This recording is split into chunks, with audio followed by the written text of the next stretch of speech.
All right, we're gonna start with making the meringue. And so in order to do that, we just gotta whip some egg whites. Get out of here. Come on. What's a creamy and crunchy cake that will really wow my guests? Betty Crocker's answer, Blitz Torte.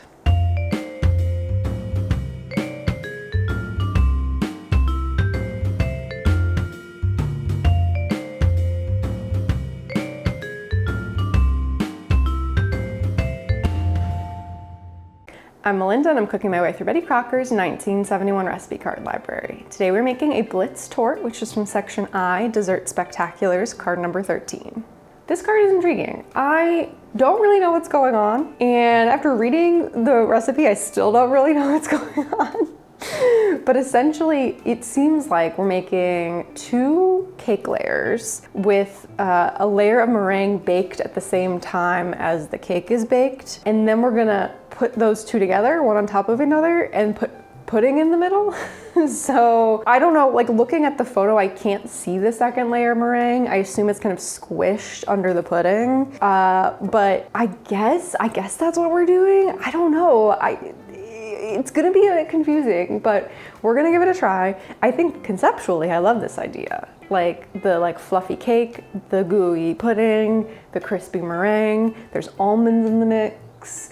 I think it's gonna be very delicious. I just don't really know how to assemble it. So let's figure it out together. All right, our first step today is to make the pudding. The recipe card actually calls for a can of our vanilla ready-to-serve pudding, 2 cups. I guess at some point Betty Crocker or General Mills had canned pudding. I know they still sell pudding in cups pre-made, but I figured it'd be nice to just make our own pudding from scratch. And I wanted to try Mighty Fine brand, which is actually the first manufacturer of instant pudding. We'll talk about that more later in the episode. Yeah, Jell-O was kind of second in line. They stole the idea from Mighty Fine. So I thought, let's go back to the original, the OG, and give their pudding a try. So what we're gonna do is put a packet of pudding in a saucepan with 2 cups of whole milk. And we're just gonna give that a stir while we bring it to a boil. Make sure everything's nice and dissolved. It smells very vanilla-y. Let's go ahead and move it into our glass bowl where we'll put it in the fridge to cool. Smells vanilla-y. Okay, great. All right, we're gonna start with making the meringue. And so in order to do that, we just gotta whip some egg whites. Get out of here. Come on. So I have the whites of 4 eggs here. That's gonna go in our stand mixer. And it says beat eggs until foamy.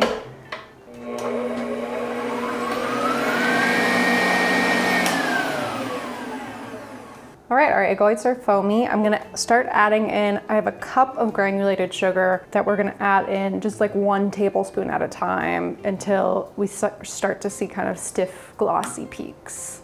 We're just gonna go slowly at this.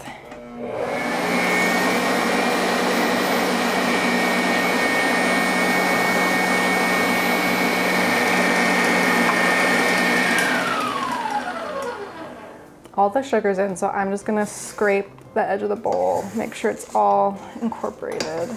So I'm already starting to see a meringue form.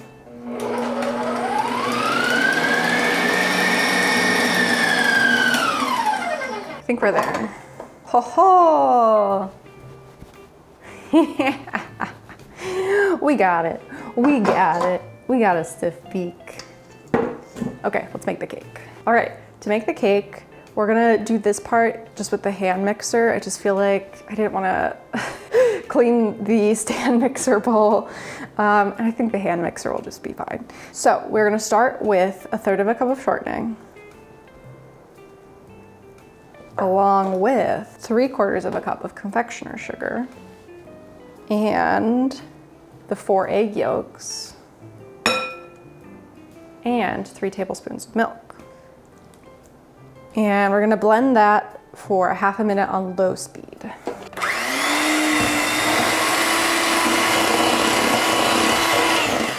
It says I'm supposed to be scraping the bowl constantly. My bad. I don't like how this looks. This looks weird and chunky. It's that shortening. I don't know. I don't like it. I don't like it.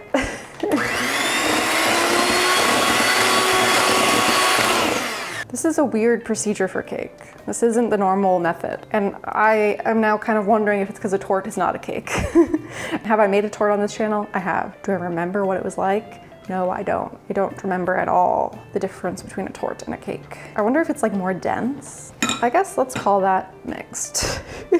Now we're gonna add the flour, baking powder, and salt. So I have a cup of flour. A cup of flour, that doesn't seem like enough for a cake. The salt and the baking powder.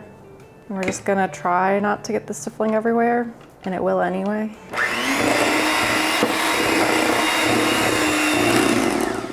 I think it's done. I don't really know. It all looks well combined. It looks fluffy. I think we're good to go. Okay, it's time to assemble. So I have 2 cake pans that have been greased and floured. We're gonna divide our batter into each cake pan, which it's not that much batter. Just gonna plop it in, I guess. Maybe I'll use like an offset spatula to like smooth it out. Yeah, okay, so let's try to just spread this along the bottom of the pan. It's not much batter. We're just making a little torte. I was worried about the cake and the meringue baking at the same time. I didn't really comprehend how little cake there'd be. Like, of course they'll bake at the same time. Okay, I think that's kind of spread out. Now we're gonna take half the meringue and put meringue on each cake. Plop. Make sure that it's evenly half and half here. Now we're gonna spread that out. That's spreading way easier, of course. Sprinkle each half with almonds and a tablespoon of granulated sugar. So we have these sliced almonds here. I'm just gonna kind of sprinkle them across the cakes. I think this will add like a nice crispy crunch. The meringue will be crispy too. It's also interesting that there's no flavor to this torte, like sugar. We didn't even put any vanilla in here. So the almonds hopefully will also give it some flavor. Surprised we didn't put almond extract in the batter. Looks good. I read that this is called a Blitz Torte because it's supposed to be really fast. I can't say for sure that this is like a faster dessert than other ones I've made. But I guess like if a torte is like cake with like a cream filling and we're using pudding that's allegedly pre-made, that would make things faster than I'm sure a regular torte. Can't have too many. Okay, now a little bit of sugar. I guess the sugar will caramelize and like add to the crispy crunchy. All right, let's get these in the oven for 35 minutes and then we'll see what happens. How did an egg allergy lead to the instant Americanization of a classic English dessert? Let's spoon out the history of instant pudding. Pudding has been around since the dawn of civilization, a wide-ranging term for boiled mixtures of grains, meats, and even blood. A more refined version of pudding evolved during the Middle Ages in Europe, and around the 14th century shifted from solely a savory dish to something a bit sweet.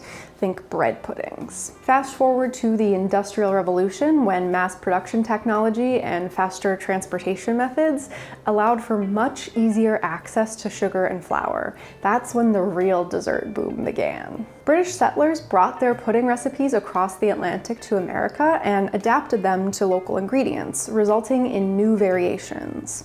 Soon, American pudding had become synonymous with a custard-like dessert. Now, traditional custards need eggs to thicken the dish, but this process can be time-consuming and cumbersome. By the mid-19th century, technological advances enabled the refinement of cornstarch extraction, and an Englishman named Andrew Bird had the idea to try thickening custard with cornstarch instead because his wife was allergic to eggs. In 1837, he began marketing his cornstarch-based Bird's custard powder, which is still a staple in the United Kingdom. But now with cornstarch and sugar at our disposal, instant pudding mix was inevitable. First introduced by the brand Mighty Fine in 1918, instant pudding was an icon of the post-war manufacturing boom. Easy to package, easy to distribute due to the rise of the supermarket, and easy to make for the women who are now entering the workforce and needed shortcuts to their desserts. It was a quick success, and the Jell-O brand followed suit with their own instant pudding mix in the 1930s. Soon, recipes for all sorts of desserts using the mix appeared in cookbooks and magazines, with home cooks whipping up trifles, lemon cakes, cheesecakes, and Blitz Tortes, all made with instant pudding.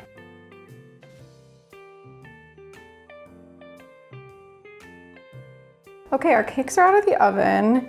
They looked weird when they first came out. They were really puffy. It looked almost like a baked Alaska situation.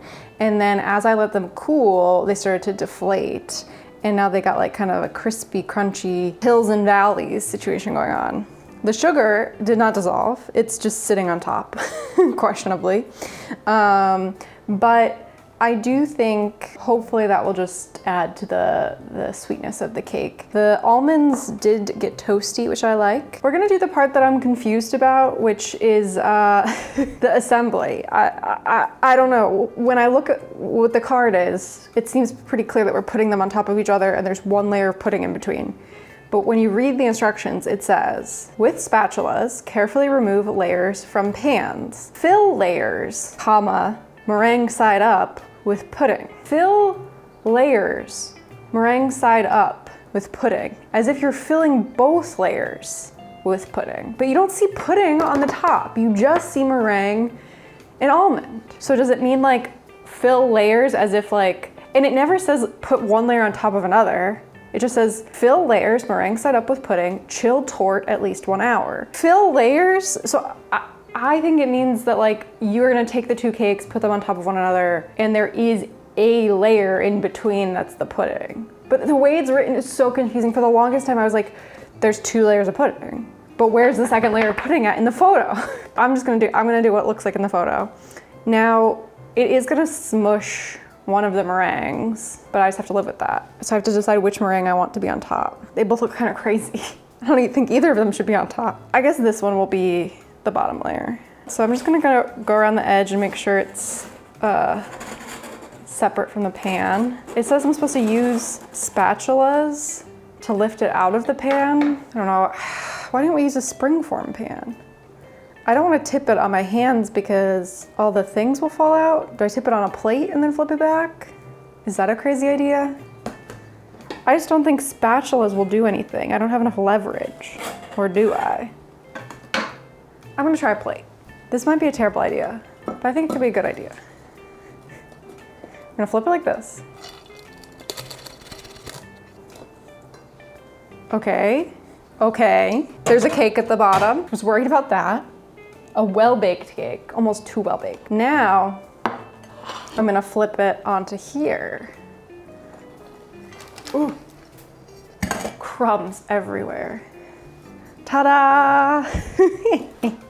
Okay, I did smush the meringue, but it was gonna get smushed by pudding anyway. Yeah, you could see a very thin cake, and it's maybe like a 1/2 inch of cake and 1 inch of meringue. Huh. So I guess we'll go in with the pudding now. The pudding hopefully will like not goop out the sides. Maybe I won't go too far to the edge so that when I press the other cake on, it like holds its shape.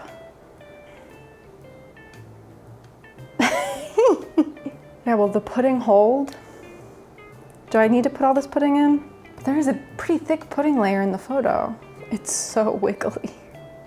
Wiggly jiggly. Now what do I do with the second cake? This one has to go meringue side up. What the heck are we making? Whew. Slide out. What is this? What monstrosity have we made? It looks crazy. What? What? What do we think is gonna happen in the fridge for an hour?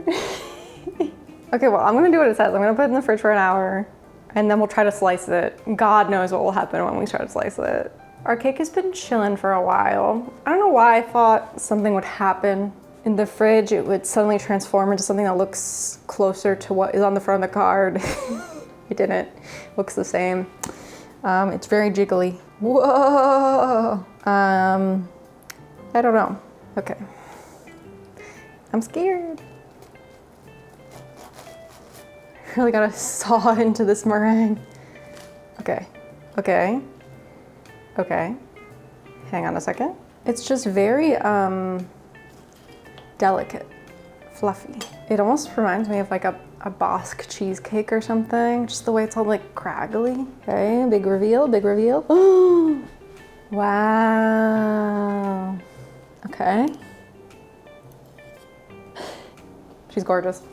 I did it. I don't know what the heck I did, but I did it. Let's give it a taste. Okay, here we go.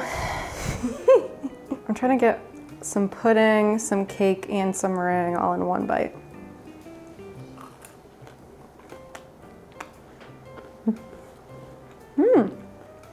Wow, you can see that the lower one's meringue is white and fluffy still. The top meringue is more full crisp. I don't know if that's just because the two layers bake differently in the oven, or if the pudding somehow made this meringue layer more like liquid again, like took in some of the liquid of the pudding. Very interesting. The cake almost is giving cookie vibe, or like a more accurate descriptor is like a loaf. Like if you've ever had like a lemon loaf or a pumpkin loaf, it feels like it has that density to it. The flavors are all very subtle. It's just kind of like a little sweet. It's more about texture than it is flavor. It's like you have the fluffiness of the meringue and the crispiness of the meringue. You have the dense chewiness of the cake, and then you have the like kind of creamy layer of the pudding. Fascinating. I don't know what I made, but I like it. But it's good. All right, Blitz Torte, this was fun. At no point during this process did I know what I was making. Very confusing and weird. And I feel like the end results were interesting. I feel like if I brought this to a dinner or had friends over to eat it, they would all be like wowed by it, which I guess is the point of dessert spectaculars, because it has such interesting appearance. The way that there's like this really craggly, like intense, crackly top with the almonds and the sugar, and then you have that creamy pudding filling. Like it's really a weird amalgamation of textures that somehow all work together, and it tastes really good. It's delicious, and it's not super overwhelming or decadent. It's kind of light. It doesn't have too intense of a flavor, but it's really fun and it's different, and I never heard of it before, but I'm glad I gave it a try. I think I'm gonna give it 4 out of 5 red spoons. Okay, back in the box. Thank you so much for watching. If you enjoyed this episode, be sure to check out another almond dessert, almond puff, next. Give this video a thumbs up, subscribe to my channel if you aren't already, and until next time, happy homemaking.